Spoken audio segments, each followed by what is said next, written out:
Saya ingin bicara mengenai percobaan. Mengenai apa, saudara? Sebab nampaknya orang Kristen masih belum mengerti tentang percobaan. Nampaknya saudara itu, kita ini ya semua belum tahu apa artinya hidup tanpa beban itu. Seperti satu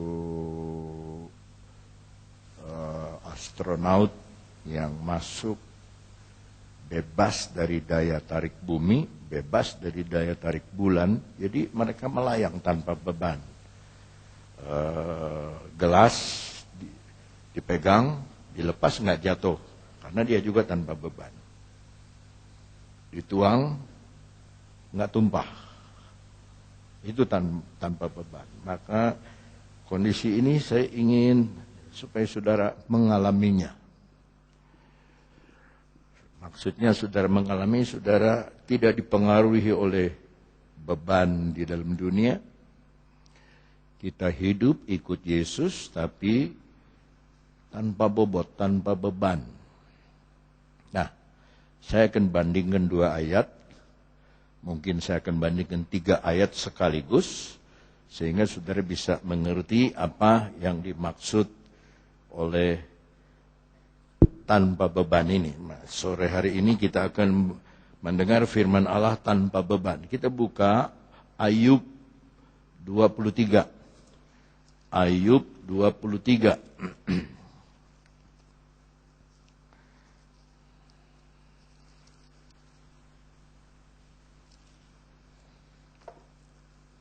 Dalam Ayub 23,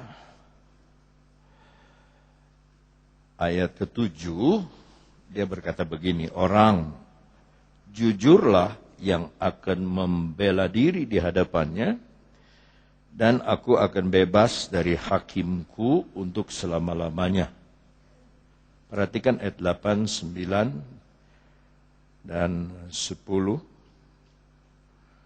Di utara ku cari dia, maksudnya Tuhan, ia tidak tampak. Aku berpaling ke selatan, aku tidak melihat dia. Ayat 8, sesungguhnya kalau aku berjalan ke timur, ia tidak di sana. Atau ke barat, tidak kudapati dia. Di utara, ku cari dia, ia tidak tampak. Aku berpaling ke selatan, aku tidak melihat dia. Karena ia tahu jalan hidupku, karena seandainya ia menguji aku akan timbul seperti emas. Kakiku tetap mengikuti jejaknya, aku menuruti jalannya, dan tidak menyimpang. Ayat 12, perhatikan. Perintah dari bibirnya tidak kulanggar, dalam sanubariku kusimpan ucapan mulutnya. Khusus ayat 12 ada satu kalimat hilang. Di dalam ayat 12 bagian akhir, aku dalam sanubariku kusimpan ucapan mulutnya. Di dalam bahasa Inggris ada tambahan more than my necessary food, lebih daripada makanan yang kuperlukan. Termasuk obat. Obat itu kita perlukan.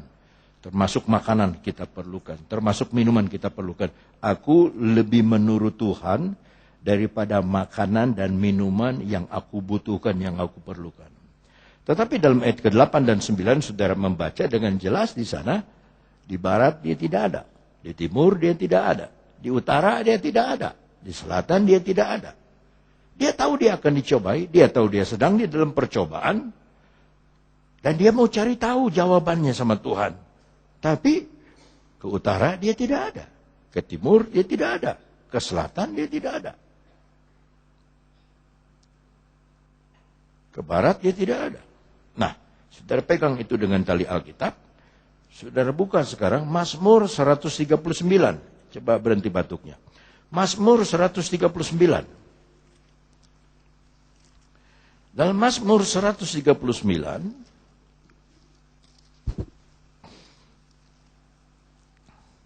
Ini Daud setelah dia mengalami pengalaman dengan Tuhan. Ayat 1, Tuhan, Engkau menyelidiki dan mengenal aku. Engkau mengetahui kalau aku duduk dan berdiri. Engkau mengerti pikiranku dari jauh. Engkau memeriksa aku. Kalau aku berjalan dan berbaring, segala jalanku kau maklumi. Sebab sebelum lidahku mengeluarkan perkataan, sesungguhnya semuanya telah kau ketahui, ya Tuhan. Dari belakang dan dari depan engkau mengurung aku.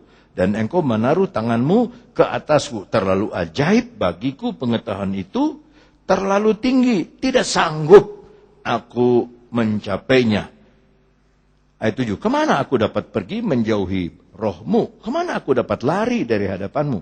Ayat 8 lagi. Dan ayat 9. Jika aku mendaki ke langit, engkau di sana. Jika aku menaruh tempat tidurku di dunia orang mati, di situ pun engkau. Jika aku terbang dengan sayap fajar, aku dan membuat kediaman di ujung laut, juga di sana tanganmu akan menuntun aku. Dan tangan kananmu memegang aku. Jika aku berkata, biarlah kegelapan saja melingkumi aku dan terang sekelilingku menjadi malam, maka kegelapan pun tidak menggelapkan bagimu. Dan malam menjadi terang seperti siang. Kegelapan sama seperti terang. Kita lihat dua pribadi. Satu, Ayub. Dia tidak tahu bahwa Tuhan lagi taruhan sama iblis. Istilahnya gitu. Bahwa dia lagi dicobai. Dan saudara harus tahu, tidak ada orang dicobai seperti Ayub. Bisa ulangi? 2, 3. Tidak ada orang yang dicobai seperti Ayub. Dan tidak akan ada orang lagi dicobai seperti dia. Perhatikan percobaannya. Dalam 1 hari 4 bisnisnya kolaps, hancur. Dirampok, dibakar, dijarah, habis-habisan. Dalam 1 hari yang sama. Belum dia jawab, sudah ada berita itu. Sudah ada berita itu. Dalam 1 hari yang sama, anaknya 10 meninggal, ketimpa bangunan, mati semua. Kalau saudara anggap kesusahan ditinggal anak itu gampang, biar saya cerita ini. Saya sudah pernah cerita, nggak apa saya cerita lagi. Di Vietnam, kita dibawa di Vietnam Selatan dibawa ke tempat persembunyian Viet Cong dulu, waktu perang lawan Amerika tahun 72. Karena orang Vietnam itu kecil-kecil, saya aja nggak bisa masuk, ya, lubangnya kecil. Jadi mereka masuk 3 meter, jalan di dalam. Setelah jalan, turun lagi 3 meter, ada rumah sakit besar, ada sekolah. 3 meter lagi, jalan palsu. Kalau ada mata-mata masuk dari situ, dia kejeblos dan nggak bisa keluar. Kalau mereka menanam padi, mereka menanam waktu malam, jam 10, tentara wanita keluar, pakai bedil, tapi nanam padi. Jadi tentara Amerika bingung, kemarin nggak ada siapa-siapa, sekarang kok sudah ada padi. Jadi mereka cari ke kampung-kampung, padahal di situ orangnya. Kurang lebih 10.000 orang tinggal di bawah tanah itu. 20 tahun di bawah tanah. 10.000 orang. Nah, mereka boleh menikah. Tapi tidak boleh punya anak. Untuk supaya tidak punya anak. Kenapa tidak boleh punya anak? Karena anak itu kalau nangis, kepanasan atau lapar, kedengaran keluar. Semua hancur. Itu sebabnya wanita Vietnam yang menikah diharuskan makan sejenis rumput. Kayak jamu begitu. Untuk dimakan sebagai anti hamil. Nah, ada dalam satu kejadian, satu wanita pejuang, dia lupa makan itu rumput. Sampai dia jadi hamil, dan ketika hamil, komandannya bilang, begitu lahir kamu harus bunuh anak ini. Jadi saudara bisa Bayangkan begitu lahir, tidak boleh, langsung bekem. Mati dia. Setelah kemerdekaan keluar, Amerika kalah, keluar. Mereka dipuji. Wanita ini jadi simbol perlawanan Vietnam. Dia disebut pahlawan, tetapi tahu pahlawan ini gila. Tiap hari dia bawa boneka. Dan dia usap-usap boneka. Dia nyanyiin boneka itu. Dia nangis boneka ini. Satu anak. Ayub 10 anak. Maka jadi orang Kristen jangan ngomong percobaan. Kalau kita belum bisa mengerti percobaan itu, jangan ngomong. Hanya soal kecil, ngomel. Soal kecil, ngambek. Soal kecil, mengundurkan diri. Soal kecil, pindah agama. Soal kecil, tersinggung. Saudara kalau masih tersinggung nggak bisa jadi anak Tuhan. Saudara masih simpan salah orang.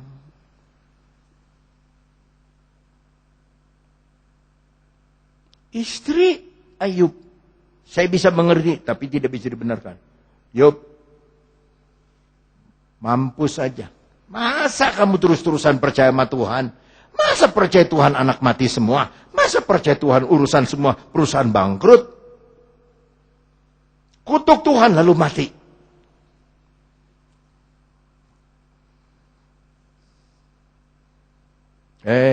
Istriku yang sangat gila. Perkataanmu itu perkataan gila. Masa kita terima yang baik terus dari Tuhan? Sekali-sekali terima yang kurang baik. Kita harus percaya sama Tuhan. Padahal Tuhan gak rencana yang seperti tadi kaum wanita nyanyi. Tidak ada rencana Tuhan yang jelek buat kita. Tapi untuk Ayub diizinkan sama Tuhan. Silahkan iblis mau coba dia. Datang 3 temannya. Bukan menghibur, ngutuk dia. Lu pasti ada dosa. Kamu ada salah. Masa kamu ngapugu-pugu anak mati, ngapugu-pugu dirampok, ngapugu-pugu bisul-bisul dari patok kepala sampai ke bawah. Tadi di Jakarta ada satu orang mau nyumbang lagu. Dia jalannya begini. Pendeta ex-Cianjur. Maaf om, saya mau menyanyi karena hari ini hari ulang tahun. Ya, tangannya kenapa begini? Karena ada bisul di sini. Satu bisul udah begini. Ayub dari kepala sampai kaki bisul. Tidurnya di debu. Diolok, lu gak bakalan tidur di debu kalau lu benar. Kamu, nah, makanya dia bela. Kalau aku dicoba, aku akan keluar seperti emas. Tapi itu perhatikan yang dia katakan. Aku ke utara gak ada Tuhan. Aku ke timur gak ketemu dia. Aku ke selatan gak ketemu dia. Aku ke barat gak ketemu dia. Sebaliknya, Daud, kemana aku bisa lari daripadamu Tuhan? Kalau aku ke langit, engkau ada di sana. Aku kemana? Engkau ada di sana. Aku ngumpet di bumi, engkau ada di sana. Maka yang saya maksud betul begini. Kita jangan karena masalah kecil, udah kita anggap gede ada masalahnya. Belum ada apa-apanya kita. Nah, yang lebih masalah lagi, yang paling berat itu Yesus. Di dalam Yesaya 53, ini kita bicara tentang Yesus sekarang. Tadi kita sudah bicara tentang Daud dan Ayub. Kita lihat Yesus. Yesus itu dinubuatkan dalam Yesaya 53, dia dinubuatkan begini. Ayat kedua.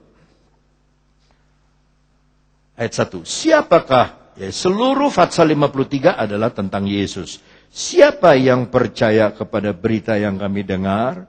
Kepada siapakah tangan kekuasaan Tuhan dinyatakan? Sebagai taruk ia tumbuh di hadapan Tuhan. Dan sebagai tunas dari tanah kering. Ia tidak tampan. Dan semaraknya pun tidak ada sehingga kita memandang dia. Dan rupa pun tidak sehingga kita menginginkannya. Ia dihina dan dihindari orang. Seorang yang penuh kesengsaraan dan yang biasa menderita kesakitan. Ia sangat dihina sehingga orang menutup mukanya terhadap dia. Dan bagi kita pun dia tidak masuk hitungan. Tetapi sesungguhnya penyakit kitalah yang ditanggungnya. Dan kesengsaraan kita yang dipikulnya. Padahal kita mengira dia kena tulah, dipukul dan ditindas Allah. Tetapi dia tertikam oleh karena pemberontakan kita. Dia diremukkan oleh karena kejahatan kita.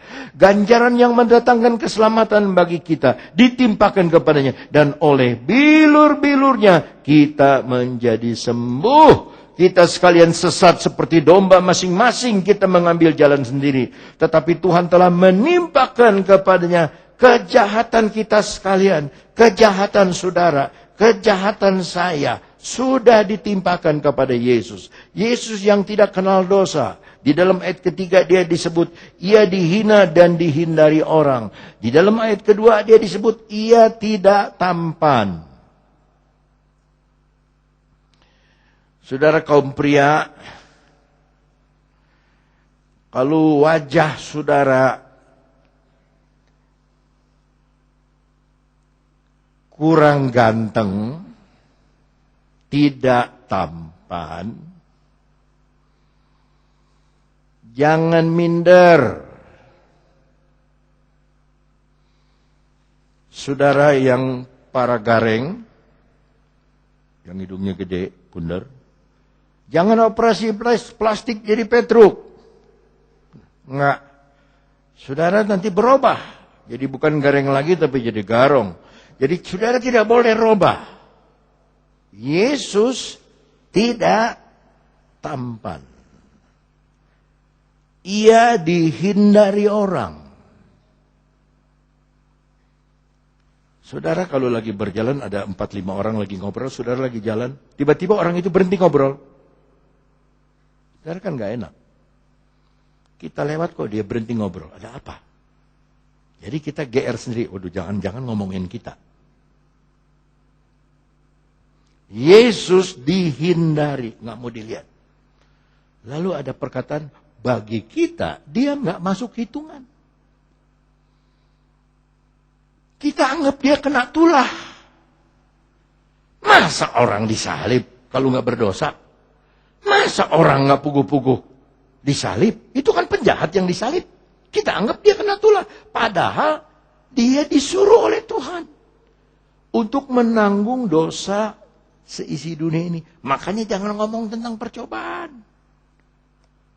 Kita belum dicobai seperti Ayub.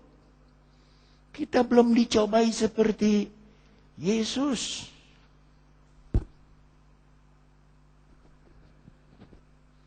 Jangan ngomongin orang. Sebab kejahatan orang itu sudah dipikul oleh Yesus. Ya.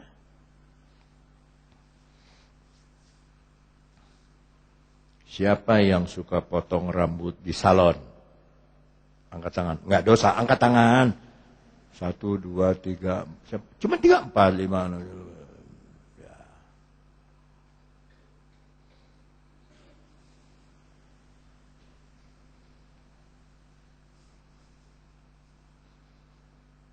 Saudara ketawa semua bilang salon. Tahu nggak saudara? Hidup ini salonnya Tuhan.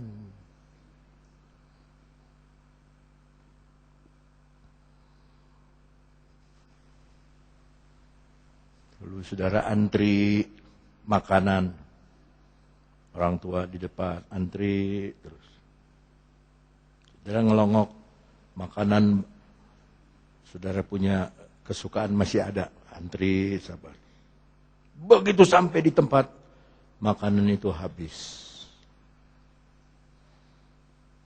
Bisa nggak kita bilang, ya sudah habis. Ngawayahnakeun. Haleluya. Atau kita bilang, aduh. Pada bakso eta teh masih kena aya 30 makanan aya. Aduh, ati jelema nu dihareup teh Nah, nyokot bakso teh loba teuing. Aduh, ampun. Tahu nggak saudara? Itu salonnya Tuhan. Supaya kita sabar. Pernah nggak saudara diejek orang? Pernah nggak saudara dihina orang? Pernah nggak saudara dikasari orang? Saya sengaja kasari murid. Supaya saya tahu yang mana yang tahan uji. Yang mana bisa dipercaya.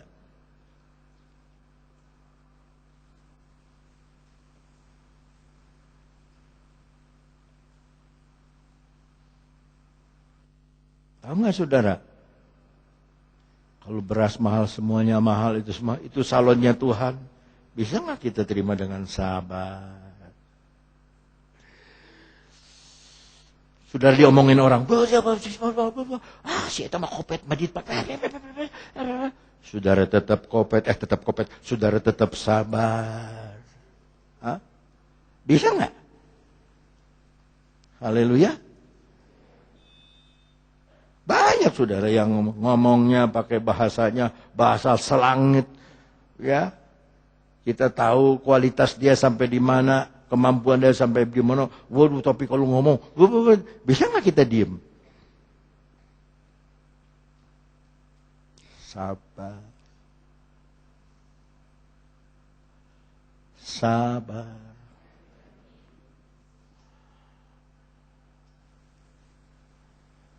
Ada satu majelis pusat meninggal, besok dikubur di Jakarta. Seorang meninggalnya jam 4 subuh. Nggak sakit, nggak apa, tapi tidur. Mau dibangunin supaya doa pagi. Nggak bergerak.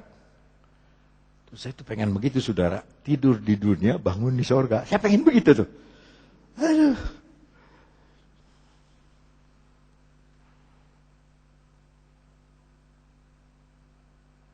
Orang sabar kasihan Tuhan. Orang sabar kasihan Tuhan. Orang sabar kasihan Tuhan. Orang sabar kasihan Tuhan. Orang sabar. Kenapa udah amen-amenan tapi sudah ada sesuatu saudara nggak sabar?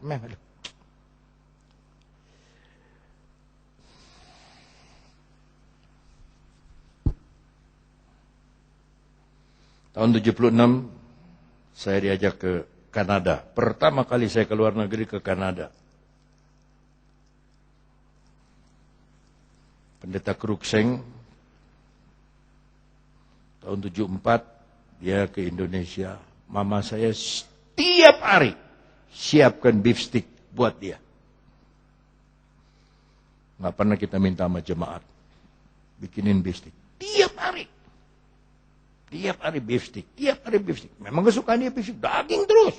Daging waktu siang, daging malam, nggak ada bosannya. Daging lagi besok, daging terus. Nah sekarang saya ke sana. Dalam hati saya, begitu saya sampai ke Kanada, saya juga mau minta beef stick. 10 tahun dia datang ke Indonesia beef stick terus.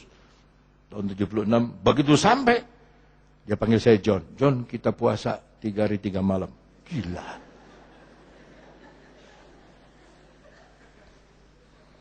Sekarang saya tahu itu salonnya Tuhan. Salonnya Tuhan. Buka puasa pagi-pagi keluar di Victoria Island, keluar. Begini dia jalannya. Saya juga begini karena dingin. Dia pakai jas, saya juga pakai jaket. Kita buka puasa. Ya jam 8 jam 9 kan belum ada yang buka saudara restoran. Isuk-isuk belum ada yang buka. Jalan-jalan. Ada mesin otomatis, mesin coklat. Keluarin duit 25 sen. Kamu mau coklat? Ini kalau buat buka bagus yang manis-manis. Ini apa aja dah. Dia masukin tuh 25 sen. Pijit, joglek, keluar teh 2 coklat. Udah cengli dong, itu seorang satu ya dia sama kita kan, udah. Tapi ini pendeta bilang, ya rusak. Rusak mesinnya, kita coba lagi. Dia keluarin lagi 25 sen, masukin lagi. Dipijit, nggak keluar, nggak gantian lu tadi.